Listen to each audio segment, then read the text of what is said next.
Hey, what's going on guys? Kevin back with another video here. So right now it's the end of week 4 and that means we are exactly 3 weeks out from the competition. So yesterday on Friday I had squat and bench.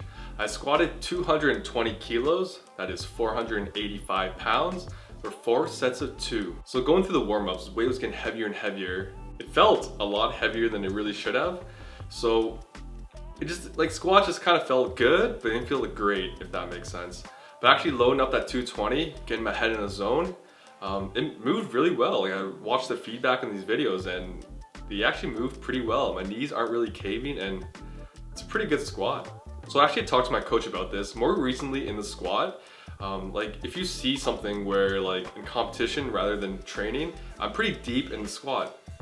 But as volume is accumulated, I actually kind of cut my squat depth. That's because like when you slam in the hole, it's really aggressive on your knees. So as almost a defense mechanism of going into the hole, I actually cut my depth just a bit. So this has been pretty consistent in all my training preps. I even look back to nationals, I did the exact same thing. A little higher, a little bit of a higher squat in training. Like don't get me wrong though, it's very IPF approved, absolutely 3 white lights.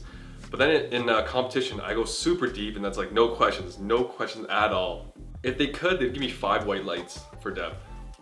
So that's just something that's interesting. When you analyze your training footage, you see correlations. It's just cool to see how your body adapts to certain times in training and how you actually perform in actual competition. So after the squats, I went off to bench press. So for my 3rd day of benching, I actually do a slingshot. So this is just for basically getting accustomed to heavier loads. This is 157.5 kilos, which is 347-ish pounds. This is actually my 3rd and last attempt at nationals and I got it. So honestly with the slingshot, this moved okay. Why I say it moved okay, like in terms of biopsy is fine, is the fact that I didn't feel comfortable unracking this by myself and benching it with a full long pause.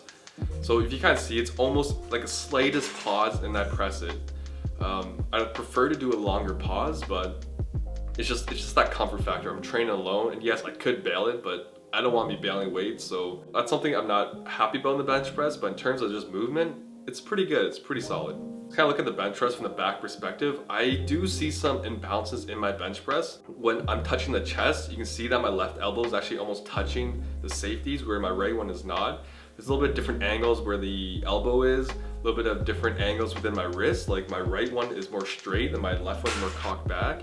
So it's something I still have to address in my bench press where I need to work on that symmetry. Had some OHP and some other accessory work. I again still have the weakest OHP per bench press max, I know. Like there's so many more people that heavily OHP more than me. I believe there actually is a correlation to OHP strength to bench press, but it's just funny how I'm like the inverse of it. It doesn't correlate. Next day, which is today, Saturday, so I had deadlifts. At 245 kilos, which is 540 pounds, I just have 4 doubles. I'm actually really happy how these deadlifts are moving. It almost, I wouldn't say it feel effortless, but they're really smooth. Like I don't really shoot in RPE ranges, but if I were to say in RPE, it'd be like RPE 8. Like I definitely have 3 more reps in there. You just moved very nicely. I think from the side angle, it just, maybe the camera's a little bit ahead, but it kind of looks like my back is rounded. But the main thing I want to see is my back angle doesn't really change throughout the lift, and it seems like that's the case. I'm not like falling forward. Everything seems nice and rigid, so I'm very happy with these deadlifts. And I guess something else to consider that I just haven't said on camera yet, I actually widened up my stance just a couple inches with my left and right foot. So this is giving me more of a actual sumo stance. So I'll just dissecting my deadlifts anatomically. My ankle joint and my knee joint weren't lined up in my deadlift originally. Yeah, sure, at first felt a little weird, but I believe this is a more optimal deadlift position for me.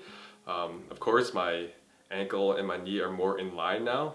Technically speaking, since your feet are wider, you're lowered to the ground per se, then you can have a more upright torso. And these are obviously all pros when you're doing the sumo. All these things will make a better sumo. So that's my training wrap up end of week 4, 3 weeks out from competition. If you guys have any questions, any input, leave a comment. I'll definitely respond. And remember to subscribe, trying to make that 1,000 subscribers, so it really means a lot if you guys subscribe. All right, I'll see you in the next video. Peace.